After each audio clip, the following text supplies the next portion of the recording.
so good we had to play it 3 times. What is up, everybody? This is Donald from the Pinstripe Chronicles. I've got my friends and co-hosts Rob and Uncle Tats with me, and we're going to be joined by the man, the myth, the legend, the man himself of the Yankees Morning Brew, Hector. He is going to be with us as well, so we're looking forward to talking with him. Let's give a quick roll call to Jonathan, to 4 Train Express, and to FJ. Thanks so much, guys, for joining in. So let's get started. Great, obviously, awesome series for the Yankees. Losing 2 out of 3 to the White Sox. So yeah, they're off to a terrific start. Uncle Tats, what are your thoughts on how the series went? I think you have to look at it from a wider spectrum. When you're dealing with the White Sox, they've been on a 5-game winning streak coming into the series. But when you look at that division, it really you can't look at that as, wow, they came in hot.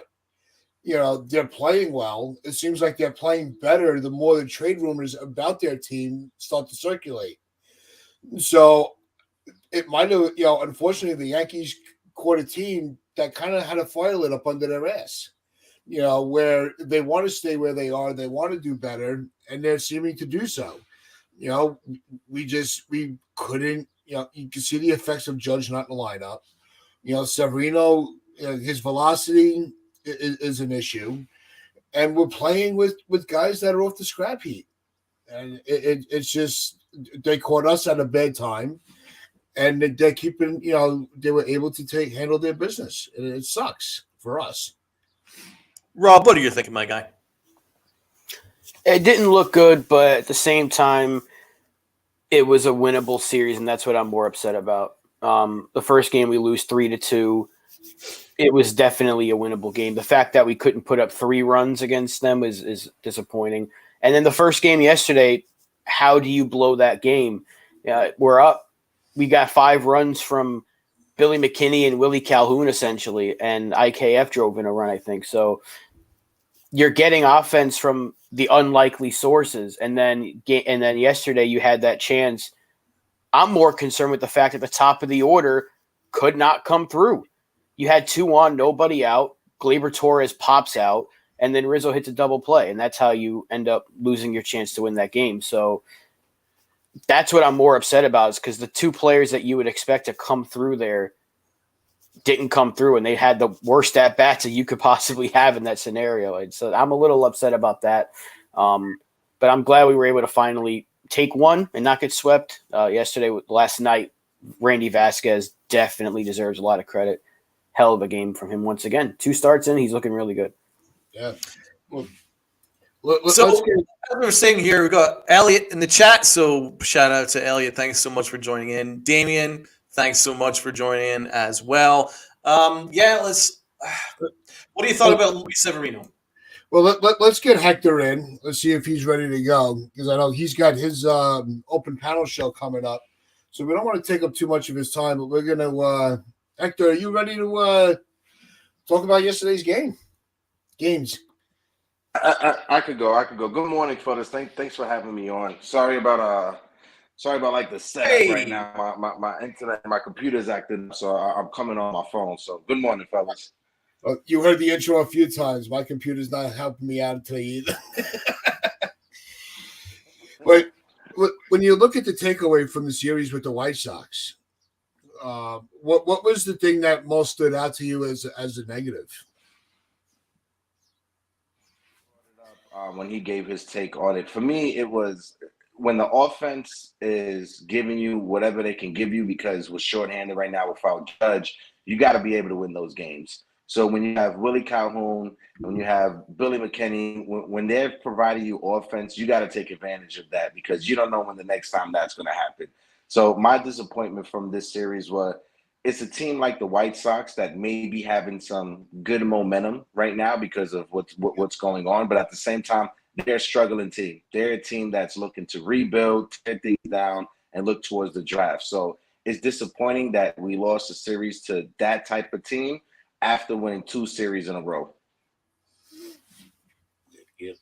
Now, I know you're short on time, but so I'm going to jump in and ask you. You had Dr. Class, what was his name? Dr. Class? You had Dr. a Jesse doctor on your Morse. show yesterday, and his name just slipped my freaking mind. Yeah, give everybody, Robin, like, what was your takeaway from your interview with him yesterday? I'm not a medical expert or anything like that, so having somebody who is shed some light on this whole Aaron Judge situation, and I feel a little bit better, but at the same time, I don't, because we're gonna be out we're gonna be out of not having Aaron Judge in the lineup for a while. So Dr. Morris just gave us some light on the situation. 3 weeks, he said, is the best case scenario. 6 weeks is the worst case scenario. So I, we got to be able to find some offense from anywhere we can. So Brian Cashman has to do whatever he can to either make a trade, call somebody up. We need some offense in this lineup ASAP, and we wouldn't be going through this type of anxiety as Yankee fans if Brian Cashman got an actual MLB everyday left fielder in the offseason instead of trying to piece things together with IKF, Cabrera, and Aaron Hicks, who's not even on the team anymore. That's a great point. That's what we were discussing in the last episode. I just thought it was unbelievable that they didn't attack the left field empty spot right there. When you leave these It's front massive office malfeasance. it is. It's Malfeasance.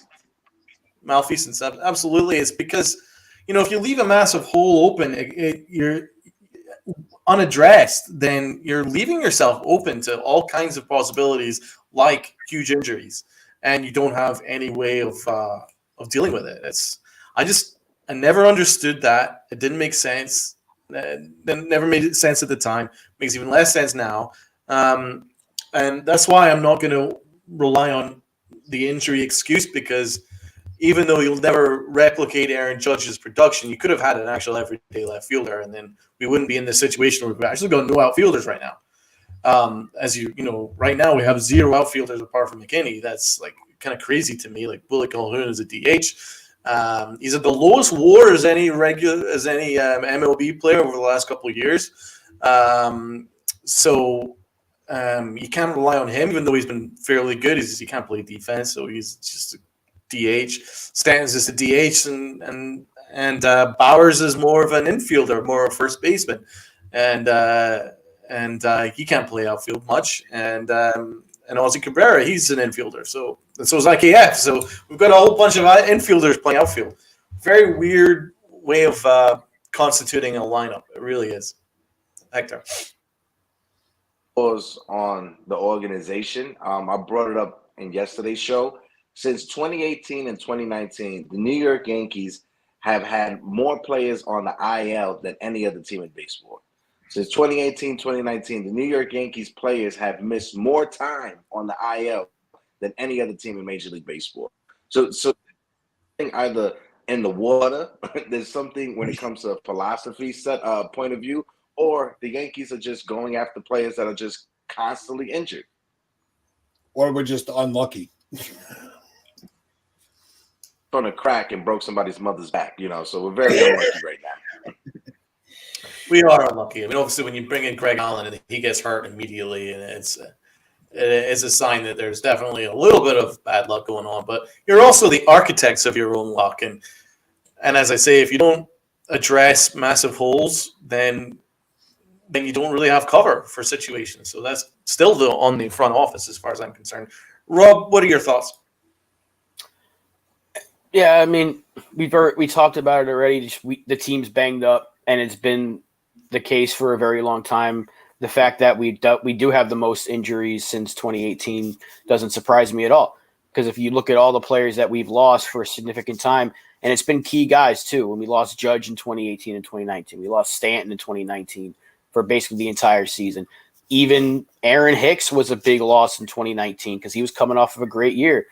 We've lost so many key players at different positions. It's not a surprise. And yet here we are once again dealing with another injury that, yeah, we could survive it if we had Bader healthy, but he's also hurt, and he's another guy that's been injury prone that we brought in. I like Bader. I like the trade. I'm not going to ever say that trade was a bad idea, but it does fall in the front office, and that's something that we've been saying for a very long time, which is why we all agreed that it was more than time for Brian Cashman to be out of here. I'm not saying he's a terrible GM by any means, but it was time for a change because this team has just been running into whatever, if it's bad luck, if it's bad juju, if it's just poor construction of a roster.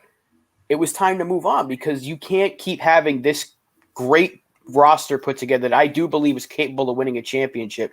And every single year it's the same thing. Well, if this player didn't get hurt or if this player didn't get hurt, we could have made a run. Yeah, we could have made a run last year if we were healthy going into it. We could be in first place right now if we were healthy at the start of the season. If we had Rodon and Sevy and Bader from the start and Judge never gets hurt and Stanton never gets hurt, I do believe we'd be either a game or two out of first or maybe a game or two ahead of Tampa Bay because we have a really good team.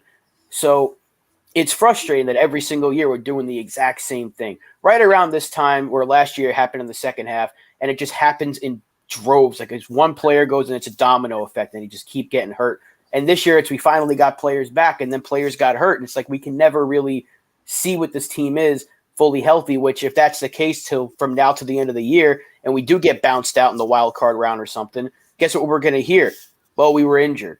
So we're going to run it back next year, and it'll be the same thing. It's just like that rinse and repeat, and you become numb to it after a while as a fan. That's why I don't want to get myself too worked up, but it's clear as day. Anyone who thinks this team does not need Aaron Judge or anyone who said in the offseason, I'd be willing to let him walk, you're seeing right now that your opinion, if that was your opinion back then, was stupid. Because this team needs Aaron Judge more than ever. Whenever he's off the field, the Yankees are significantly worse.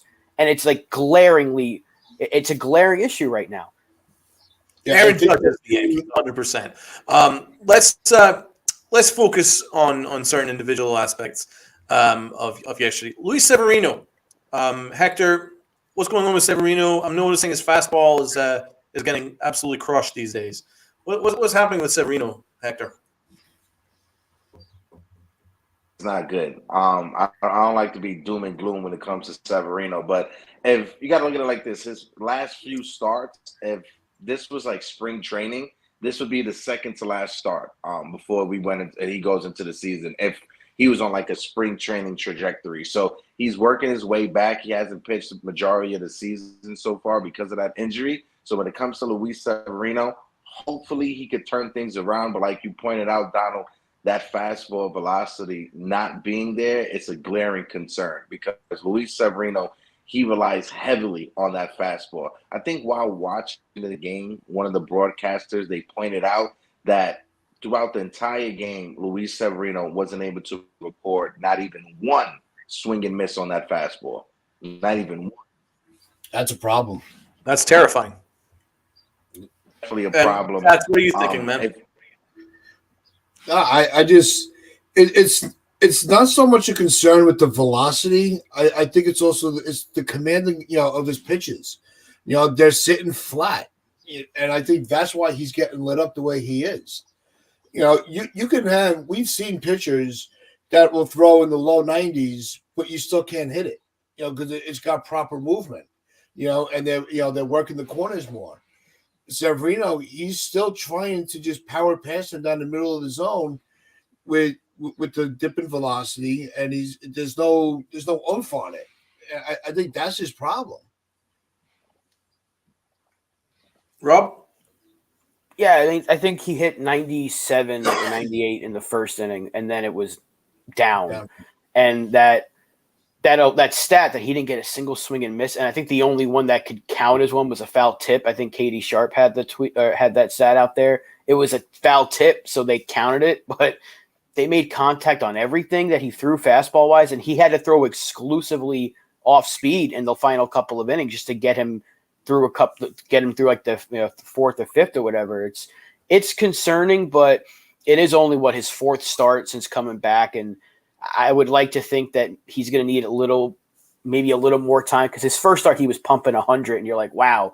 And then now he's hitting like 95. So I'm praying he's not hurt again. But with Severino, you can never be too sure because he's another one that it's just like he to me, he's one of the greater what ifs in Yankee history because if he's healthy throughout his career, we're talking about possibly the best starter this team has developed in this era or in any era really, because he has that stuff to be so good. And yeah, it's such a shame, but I don't know what it is, if he's tipping pitches or if he's just got a dead arm when it comes to his fastball, because everything else looks okay. But if you're throwing 95 over the middle, today's game, you're getting tagged. And we're seeing it because Dodgers lit him up. He got lit up yesterday by a worse White Sox lineup. So they got to figure it out. They got to figure it out fast. I trust Matt Blake, but if this is a continuing trend, they got to potentially IL him again until they can figure out what's wrong with his arm. Hector, how would you account for the drop off in velocity from his first start since coming back, and then to this where it's very flat and the velocity has dropped? Is that a sign of like your arm is tired, or you're possibly injured still? Like, how would you assess that? When it comes to Luis Severino, you don't know if he's injured or you don't know if he's healthy. Luis Severino struggles. If you guys remember the trash can season from the Houston Astros, right? That season, Luis, for the first like 2 months, 3 months of the season, was the best pitcher in New York because Luis Severino had a phenomenal start to the season. Then he had to start in Houston that the Houston Astros were not swinging at his slider. He started overcompensating with that fastball, trying to blow the fastballs just by every hitter in that lineup.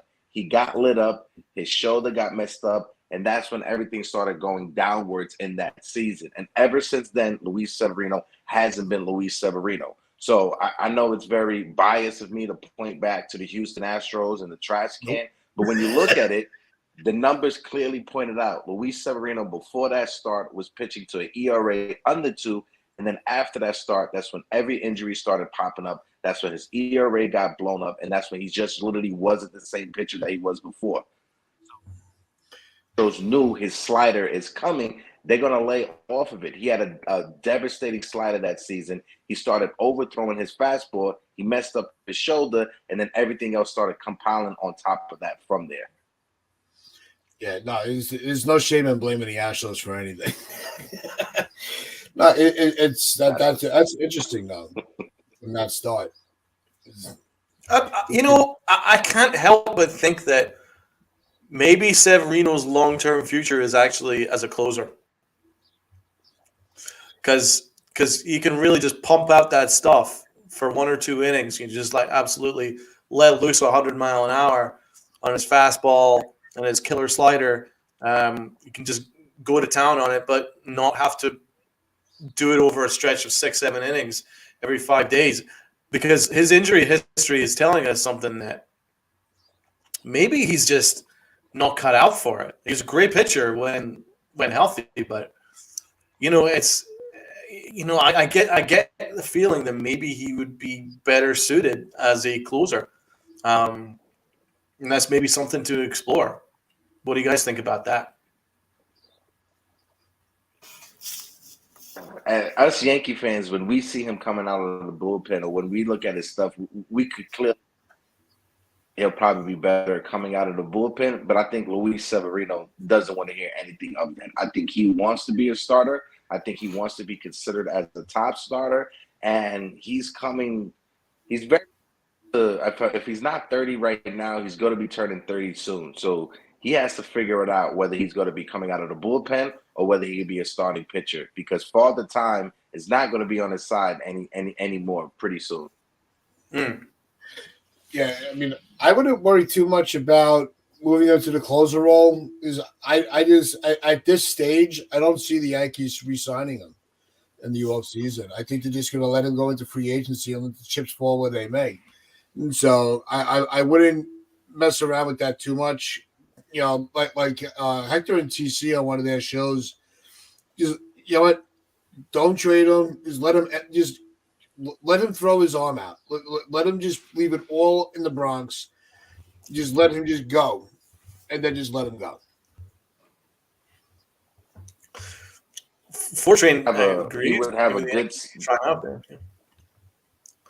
Rob, what are you thinking, man? I was I was hoping that he was going to have a bounce back season. That way, when we got to free agency, we could have hit him with that qualifying offer. That way, if a team like the Padres wanted to sign him, we could get that draft pick back.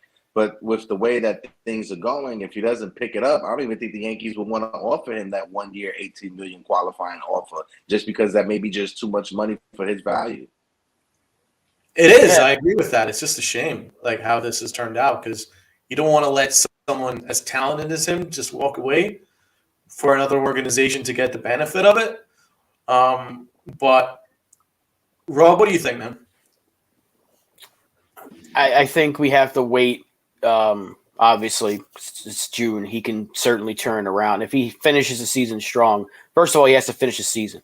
And if he does, and he finishes well, and he plays well in the postseason, let's say he gets a couple of wins in the playoffs, whatever, and he's pitching to like a low threes, maybe even middle 3 ERA, you probably give him that qualifying offer. He'll probably take it because I don't know if teams are going to want to give him a multi-year deal. And then you just hope that he's healthy for one more season, and then if you lose him, and at least you got another good year out of him. That's best case scenario. Worst case scenario is he's either really, really bad and you just let him walk for nothing, and you just think, what if he could have stayed healthy? And also if he signs elsewhere and maybe you get a draft pick for him. But again, the odds of if he's hurt again, no one's signing him. So you're not even going to give him that qualifying offer because he's going to take it, and you're going to have him on your books for possibly $20 million because that number is going to go up. Because I think it was 19 last year, and that's why Martin Perez took it. I don't know if they want to give him that offer if he's not healthy. So you have to really wait and see until the season's over. Because if he's on the IL again, there's no shot you're giving him the qualifying offer. They gave him his option this year, which is $15 million. I thought that was risky considering his injury history. Now you're talking about an extra $5 million, and we know how conscious the Yankees are of every single penny nowadays. Do they want to put that much money into one starter when they already have Cole and Rodon? And we know Rodon's got his injury concerns right now. So do you want to have, 40 plus million to two pitchers that are injury prone? That's a big question. So we have to really wait and see. I'm confident he can be better because I don't think this is going to be the case all season long, but we have to really give it another few starts. If that's the case, then you got to wonder if he's hurt again. Yeah, I just peeked at a comment here from Jonathan. That the lineup is too home run heavy and right-handed. I think you're right, Jonathan, on the right-handed part. Home run heavy. We don't even have our power guys in the lineup consistently to be home run heavy. We're kind of we're scrap heap heavy, and I think that's why the Yankees are where they are. We've had more lefties now than we did before. We've had our share. Yeah. No, I don't know if I would consider this team home run heavy. It's the guys that are supposed to. I actually think that you're starting to see less of the home run swing, from these guys. They're trying to just play to their card and not trying to, make superstars out of themselves. They're not adjusting the settings on, in MLB The Show where, you're going to have a Class A guy hitting 400. You're seeing them staying in their lane, and that's why you're seeing guys like Calhoun and Bowers, really, even McKinney from yesterday, who nobody had him on the bingo card to get called up, be a big contributor. I think that's why we're seeing a little bit more production out of the replacements. Let's touch on the offense because, that was probably the main reason why we lost 2 out of 3. Anthony Rizzo was in a massive slump, and obviously his double play cost us the game in the opening day yesterday.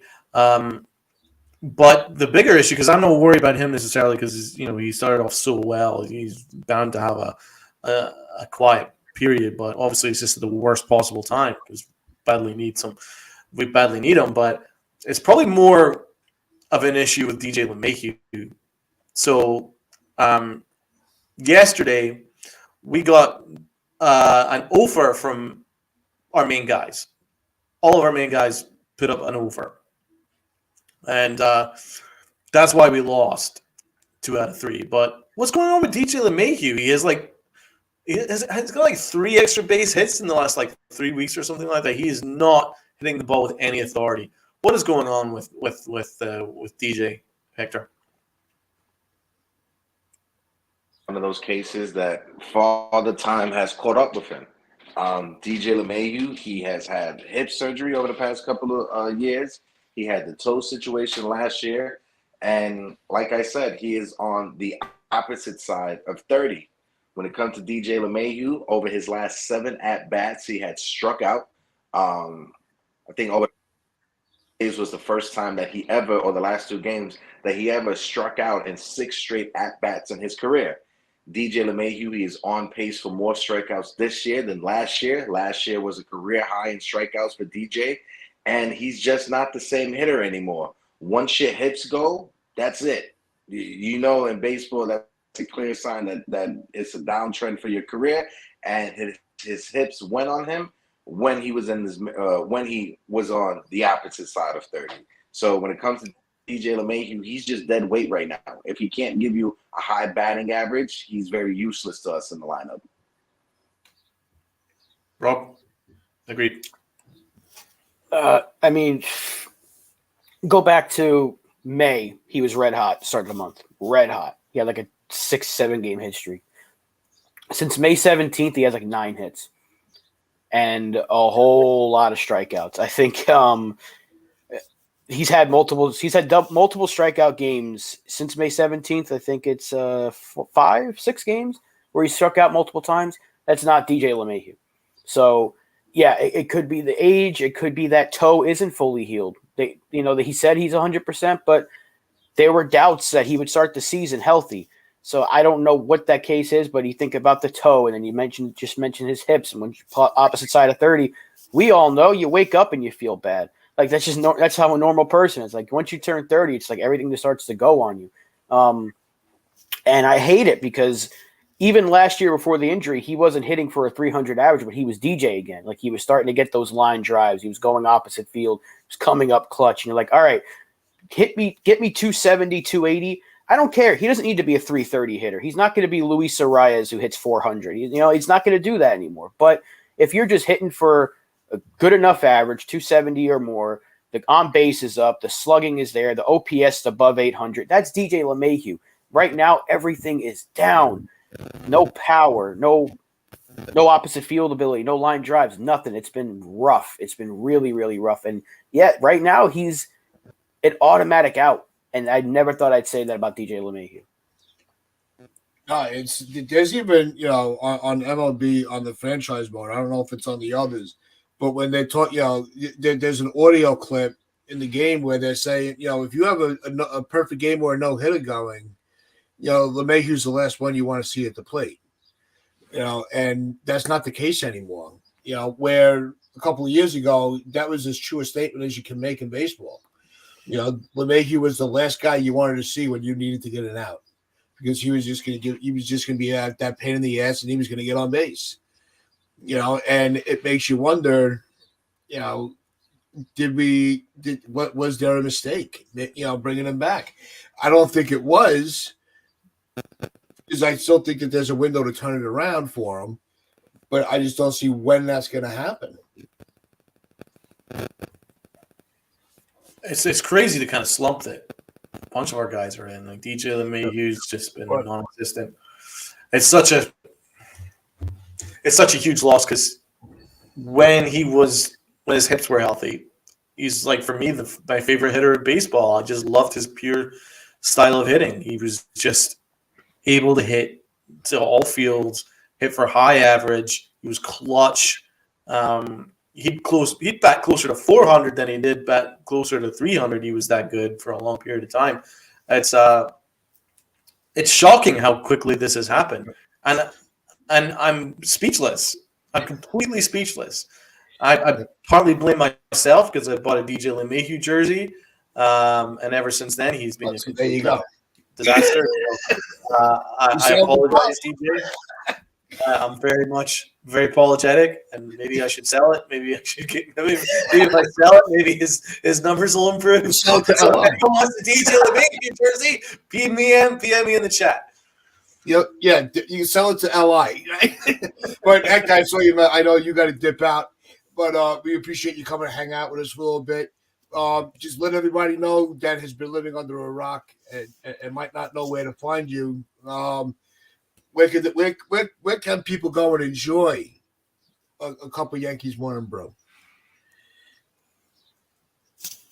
Yanks. Well, first off, thank you, fellas, for inviting me on. Uncle Tats, you big Unc. I appreciate you. Donald and Rob, you guys do an amazing job as well. But you can catch me on the Yanks Morning Brew over on the Morning Brew Sports as well. I have a show called Get Yank over on NYY News TV. And if you want coverage for all Major League Baseball, I do a show on Grunts Baseball, which we cover all Major League Baseball. We do more betting over there, so you guys can find me on that channel as well. But normally you can find me on the Yanks Morning Brew Tuesday, Thursday, and Friday morning. Like I got an open panel later on today with my guy TC, and look, he's in the chat right now. But yeah, you guys could more than welcome to join the open panel over there on the Yankees Morning Brew. But fellas, love you guys. Got to get ready for my show. You guys keep rocking and keep killing it. Support every Yankee content creator that is out there, whoever's watching this. We are all friends in this community. I always like to say I have besties, and I love having more besties. So appreciate you, fellas. I gotta go. All right, You're the man. We love you, man. Thank you. Love you more, Donald. Later, bro. That was awesome. That is the legendary Hector. Go and watch him at the Yankee Morning Brew. So as we were touching on this offense, how do we fix it? We're packed full of guys that really shouldn't be wearing pinstripes. Let's be honest. Like in a normal situation, you'd never see Bowers wearing pinstripes, McKinney wearing pinstripes, even Willie Calhoun playing pinstripes. These guys are not good major league players. So I do put this on Brian Cashman for not really building any kind of depth or bench. You could have put together better people in AAA that could come in when required. But this is a situation we're in. But it's no disrespect to Willie Calhoun because he's actually done well this year, and he at least he gave us some offense yesterday. But still, like, if you take a step back and you take a look at this roster, it's quite remarkable that losing Harrison Bader, losing Aaron Judge, and there's literally nothing. And that's why it's like mind-blowing to me. Like, how can you be in a situation where you lose two outfielders and you have literally no outfielders? Like, I don't think that's acceptable. I really don't. It's just how they even thought that they could go into the regular season without a left fielder, for one, which we've already talked about. We're not going to talk about it again, but it just doesn't make sense. And we basically went into the regular season with two outfielders and very little depth in the minors. And whatever depth we do have in the minors aren't ready yet. So, I do think that there's a bigger conversation to be had with regards to how they planned this season, because it's really not acceptable to be in a situation where you lose a couple guys and this team is absolutely not a functioning Major League Baseball outfit. It's the Chicago White Sox have a .430 winning percentage, which is basically the Yankees' winning percentage when they don't have Aaron Judge. The Yankees do not win without Aaron Judge. They cannot win without Aaron Judge. I think now they're 8-12 when Judge is not in the lineup. What does that tell you? It's not sustainable. It's really not. And you're hoping that it's more on the 3-week timeline than the 6. For the obvious reason, you get it back quicker. But we also we need other guys, and like I was saying, and we're starting to see it, with guys like Calhoun, Bowers, there's, even IKF, they're staying in their lane. They're not trying to overcompensate anymore, and I think that's why you're seeing not so much the, an all-star caliber player, but a player that you can survive with. Yeah, I mean, we got to be thankful that we're getting production from some of these guys. Bowers has a near 900 OPS, which I think is shocking.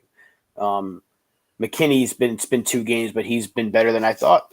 And Nicky, I would take that trade in a heartbeat. Actually, I would, because we'd be paying less money for Lindor and than we would be for those contracts. So, just to get Donaldson out. Yeah. yeah, Hell yeah. I mean, I would still take. I think Lindor would be able to turn around Yankee Stadium, though. I'll always say that about anybody that can bat from the left side of the plate. I know he's a switch hitter, but we have to we got to weather the storm without Judge. And I do think Bader could be back in the next week or so. I think, what did they originally say? 2 weeks. It's been a little bit about a week now. He's eligible to come off today. That won't be the case, but if we can just get this kind of production from McKinney or Bowers or Calhoun until we get Bader back, and then it's going to go back to the main guys that we've already mentioned. It's got to be Stanton, Rizzo, Torres, and DJ. Donaldson, I can't complain about him, even though his average is low. He's hit for power since he's come back. He drew a walk as a pinch hitter yesterday, and I thought he was going to flail at that last pitch, but he took ball 4, got on base. They pinch ran for him, and we had a chance to go win that game. We didn't do it, and it was the main bats that couldn't get it done. So that's what it's going to come down to. If they want to survive this, it could be a month, it could be 6 weeks without Aaron Judge, those guys have to get it going. Stanton has to get hot. Rizzo's got to get out of this slump. And DJ LeMahieu's got to figure it out. And a lot of it goes back to him, because if he's hitting, this lineup will start to hit as well. He's such a key factor that people don't want to mention. And his struggles are bad right now. Yeah, so statistically, the White Sox have a 430 winning percentage, and the Yankees have a 467 winning percentage without Aaron Judge. So we're basically the White Sox without Aaron Judge. That's an amazing statistic to me. And shout out to Keith of the City for his article this morning with those stats. Another thing that really stood out to me was offensively. Obviously, the doubleheader was a joke, but we actually got production from the guys that we wouldn't have expected. You know, we got production from Willie Calhoun.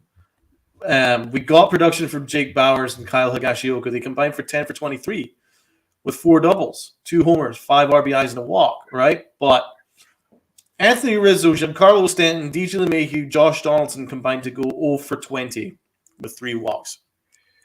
And that's a problem. And we're not even talking about Volpe, who's not been hitting at all. You can add that there. And you got Gleyber Torres, who had a costly out with 2 outs, 2 on and nobody out in the top of the 9th inning yesterday afternoon's game, and he popped out. So our main guys are providing us 0, and that is why we lost 2 out of 3. It's as simple as that. It's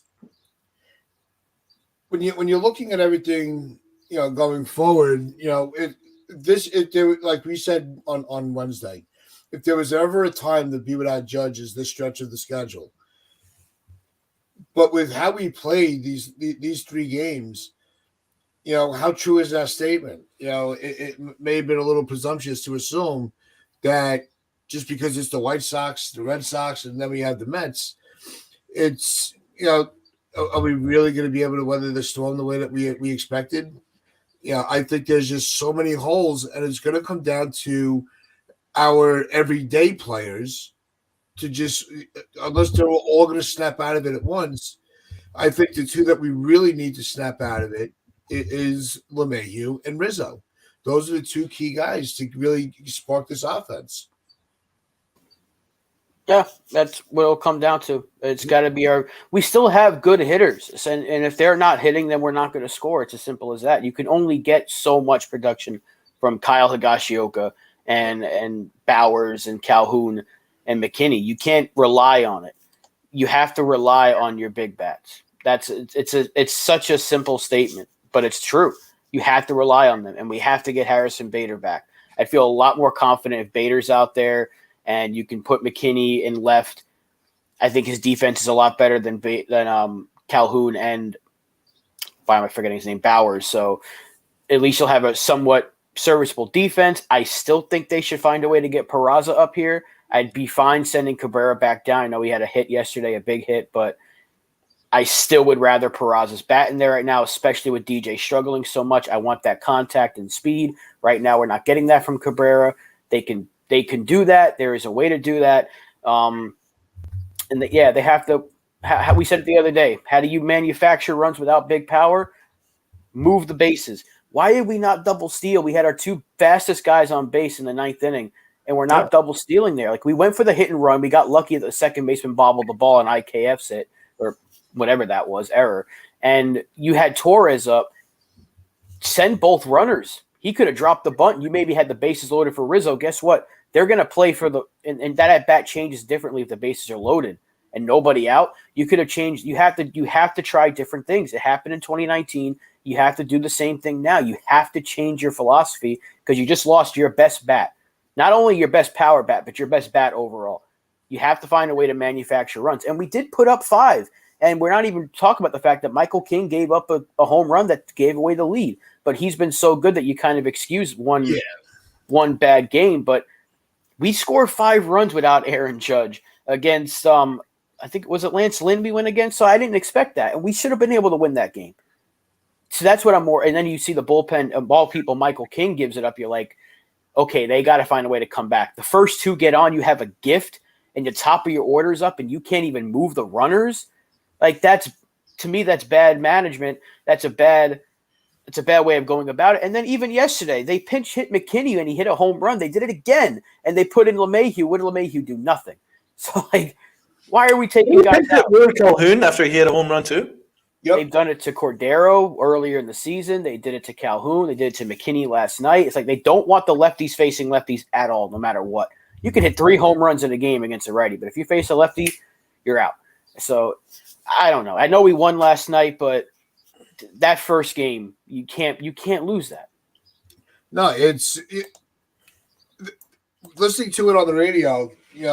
Once both of the guys, both of them were on. John Sterling said, he goes, I know Boone doesn't like the bunt, but if there was ever a time for him to do it, now is the time. Susan chimed in going, we've seen a lot of heroics from Glaber in the ninth. He goes, he's going to swing the bat. So John was looking at it the way we were. You got to move the runners over. And Susan's going, well, Torres has come through more times than not, in these types of situations. So, yeah, why would you just want him to sacrifice himself, especially with the other guys behind him? Yeah, and to be fair, Torres bunts, man. I don't think Torres knows how to bunt. He's not. Right. I wouldn't want him bunting anyway. Well, I don't want him bunting. Because he just missed a game-winning home run. It was a few feet away, and it was an opposite field. But the next swing is when he hit the pop-up, and you're like, that's so typical. So it's like when he misses one. Once he misses a pitch, you're like, the next one's going to be bad. I'm just saying, send the runners. That's all I'm saying. If you try to, is this 1985, like Nikki said? It has to be. You have to find a way. You have your 2 fastest players on the bases with nobody out. And Graveman throws so slow, even with the pitch clock. You could have taken 2 bases right there. Like, it was, I'm like, why are they not sending them? Even if Glaber pokes one down the line, game tied or game win, the game's over right there.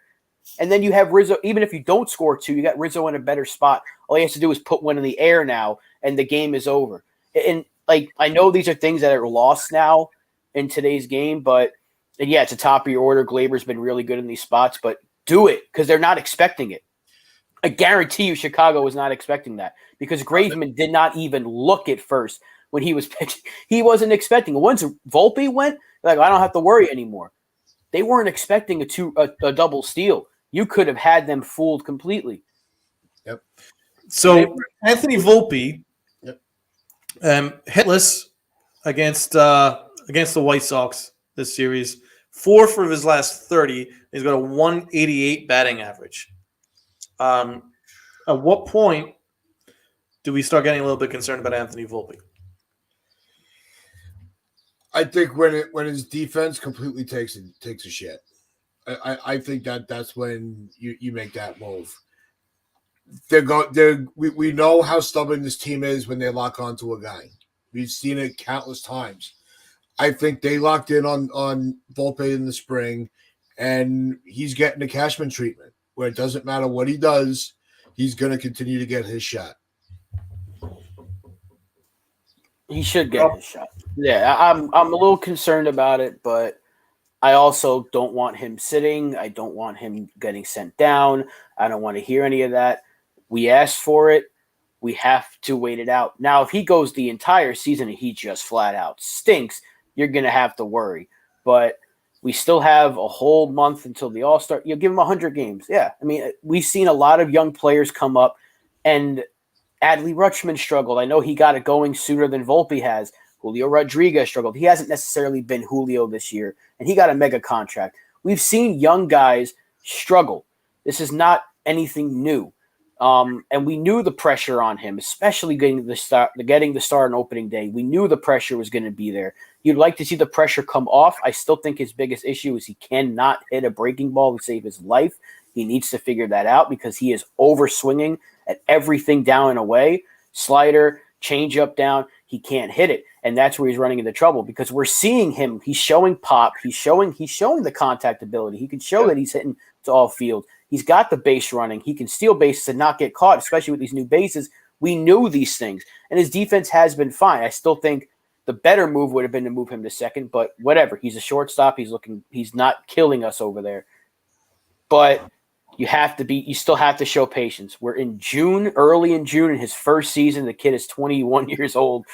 To anyone who thought he was going to do what Tad said earlier and turn those sliders up and he's just hitting 300, 350, and you're like, this is the next Jeter. It wasn't going to happen. Would you like the numbers to be better? Abso-freaking-lutely. Yeah. But it is still far. I'm concerned about it, but I'm not going to worry about it until we're like past the midway point. And if we're in August and it's just still the case, then you might have to think about, all right, this ain't working. Let's do. But even then, it's too late. If you're going to send him down in August, like, what's that going to do for him? Yeah. So you have to let him work through it here. The Rays did the same thing with Wander Franco. He came up. They traded Adames to bring him up. He didn't hit immediately. They let him work through it. You have to do it.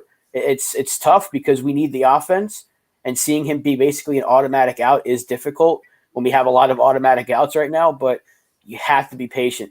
And this is the first time that I actually, even though he's struggling, I actually love that they're playing a struggling player every day because we need him to grow at this major league level because you're not going to see him grow in AAA because he's done enough.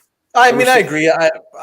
I maintain that Peraza is our shortstop. I maintain that. I've always believed that he's our shortstop. I just don't think that there is marketability in him being our shortstop.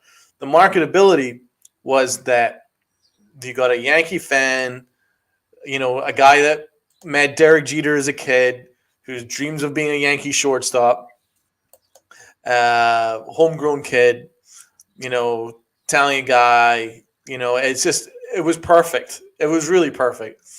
And I think that they've given extra opportunities for Volpe to be their starting shortstop. I think he's our second baseman, as Rob says, and I think a lot of people would agree with that. I think he's our second baseman, and I think Peraza is our shortstop.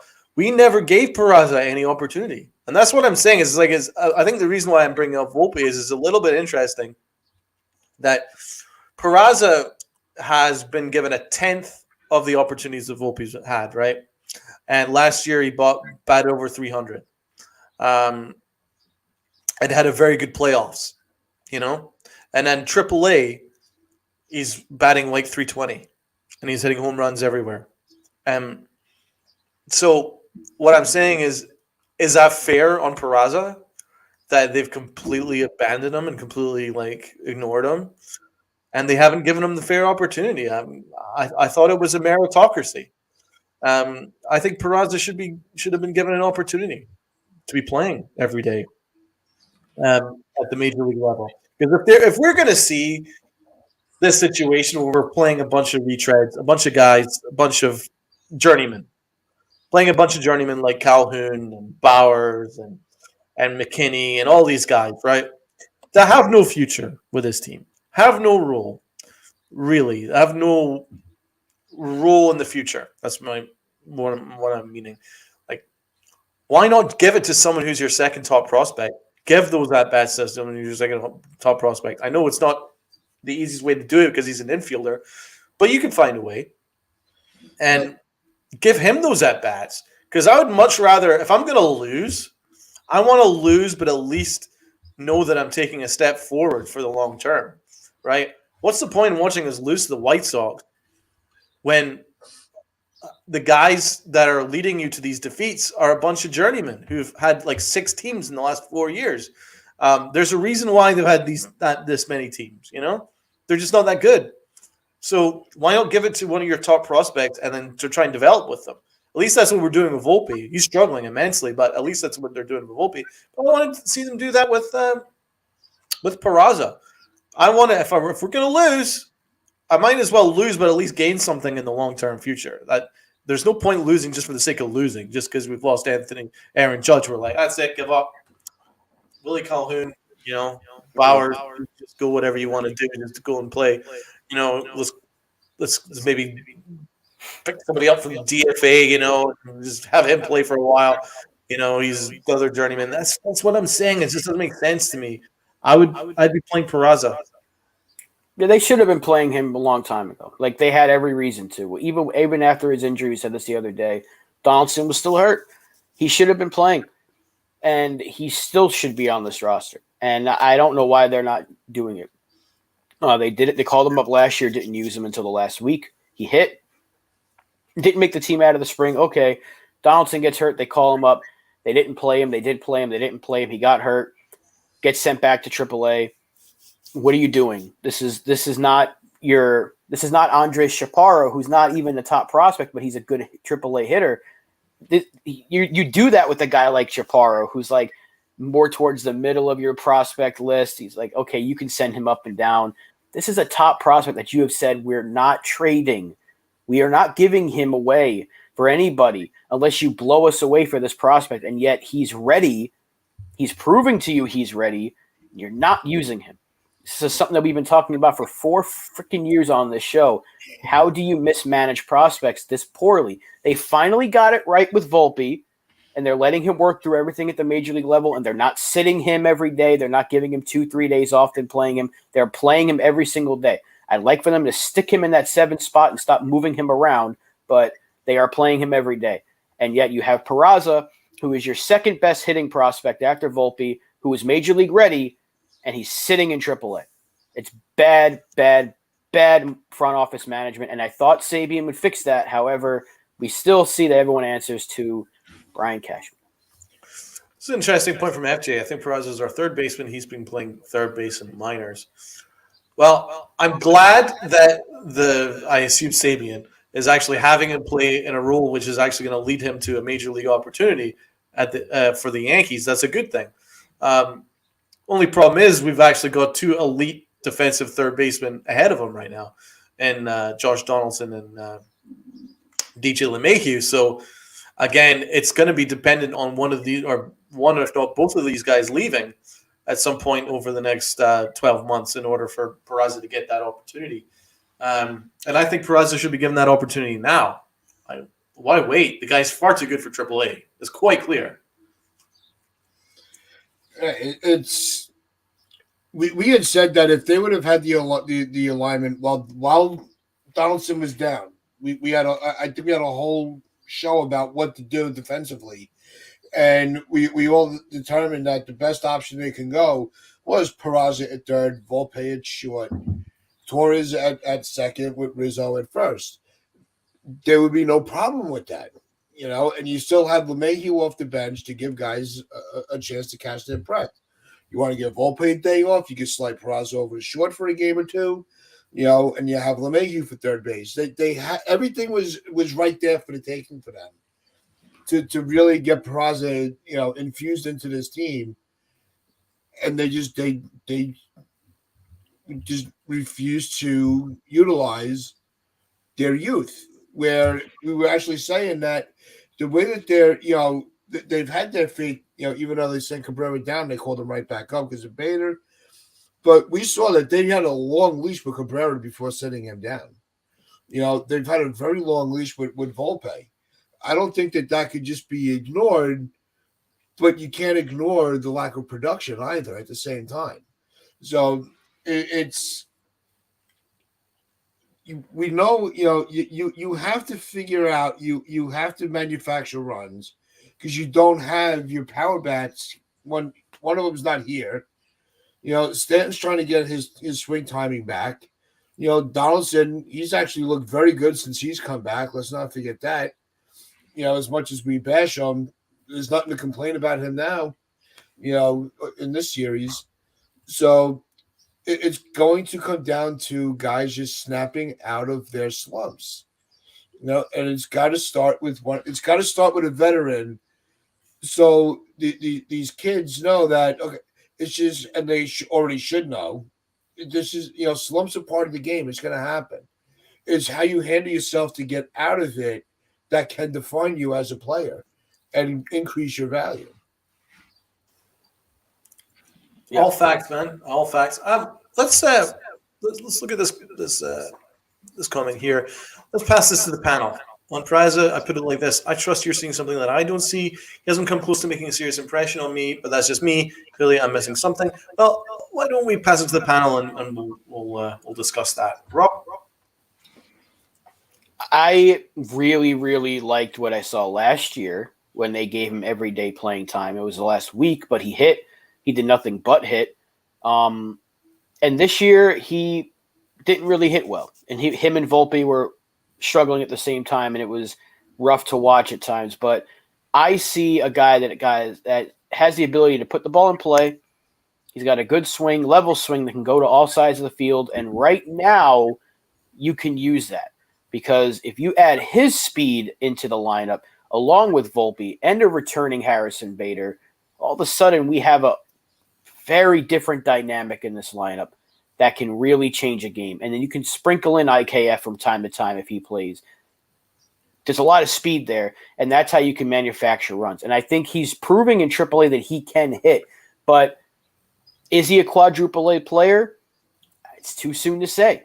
Right, it's really too soon to say because he hasn't been given much like Estevan Florial to his defense, hasn't really been given a legitimate shot to do it. And when you're talking about a guy, and Florial was once our top prospect as well, and look what happened to him. They yankified him, and he is no longer even a thought. So you can't afford to do that with Peraza. I don't think they will because that fact that he is playing third base tells me that's where they see him, and maybe they do want to stick with Gleyber Torres long term, or at least for another year. But they need to get him up here because he's already proven he can play third at the minor league level and at the major league level. He's proven he can play shortstop at AAA and the major league level. He's proven he can play second base at AAA and the major league level. And he's also proven that he can hit AAA pitching to a point where he shouldn't be hitting against them anymore. And he has shown you that he can hit major league pitching. It's just about getting consistent at bats and putting it all together, much like what we're trying to do with Anthony Volpe. He's shown you he can hit major league pitching. There's just some things that he's struggling with, and he's got to get out of it sooner than later.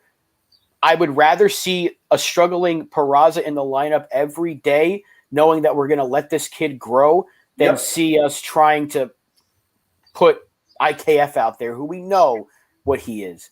We know that eventually Calhoun's either going to give you a couple of home runs or he's not going to hit.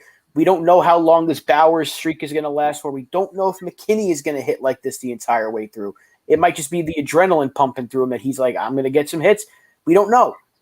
But let your prospects play right now, at least your major league ready ones, and the only ones that were major league ready at the time going into the season were Volpe and Peraza. Why are they not here? This team has been injured beyond belief. Or I'm sorry, why is Peraza not here?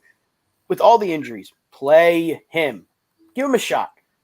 Now, I also want to add that his defense, it wasn't just good as short, it was spectacular last year. Spectacular. And he got a playoff start, and he made an incredible backhand grab. And he just was so smooth and was just very much what you'd want in a shortstop. He was phenomenal. He's got a much better arm than Anthony Volpe does for a shortstop. Much better arm, much stronger arm. So there's that. I think defensively he's better than Anthony Volpe. I don't think there's a question about it. Offensively, I don't think there's too much difference between the two of them. Volpe might have a little bit more power upside, but Peraza looks like he's a bit more of a contact hitter. Don't forget that in that limited sample size we got last year, he bat 300 at the major league level. That's no accident. And yeah, okay, he struggled immensely in spring, but some people struggle in spring. That's just what happens. Not everyone's going to just come out all guns blazing in spring. And then he's already proven it in AAA where he's batting over 320. He's batting 320. So he's having a really, really good time in AAA. So I would say that if you look at it, I think that he's actually done very, very well in the limited sample size. Tats? Yeah, I'll end my thoughts on this. We've seen spring trainings go great for players. We always joke. I always joke around that. Higgy is a spring training superstar. But when the season starts, he's just your average player. Or even sometimes below average. We've seen guys that just don't. Spring training. They're not at their best. They're working on timing.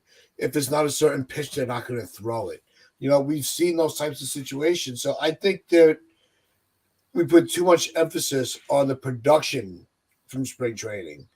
Because Peraza, we already knew from him being a call-up last year that he had the stuff. Your cousin has a question here. Any chance you're keeping him in the minors so his value stays sky high and they use him as the main piece in an Ohtani trade? Great point. I'm not sure about Ohtani, but there is possibility that they're keeping him in AAA as a trade candidate. What are you guys thinking? Probably, and I would like to think not but they are the fact that they're now playing him at third. It's like, look what he can do. I don't know. I don't think we're getting Ohtani for him because we'd have to give up everything. The fact that we didn't get him last year and we probably offered them Volpe and Peraza and we didn't get him. So there's no shot we're getting him now without Volpe on the table. Plus he's a DH and we've got a whole team of DHs right now. Yeah. We need an outfielder. Right. We can use his bat, but we don't need a DH. If we do trade him, it's got to be for a legitimate outfielder. Look, I would take Shohei Ohtani on this team any day of the week, but he doesn't play the outfield. Right now, we need an outfielder. If they trusted Giancarlo Stanton, who, guess what? He's better when he plays the outfield. Put him in the fucking outfield. That's all I ask you. Just put him in the outfield. Conversations are already coming out. But before we finish off, I want to just quickly ask your thoughts on Vasquez. He had a very, very good game. We'll end on a positive note. He pitched a shutout, 5 2/3. Tats, what are you thinking? I thought that his mental command of the game was very impressive. He had his when he had his first start, he looked really good. He followed that up with another good start. I think that this is one of those guys that you go, he's going to be back.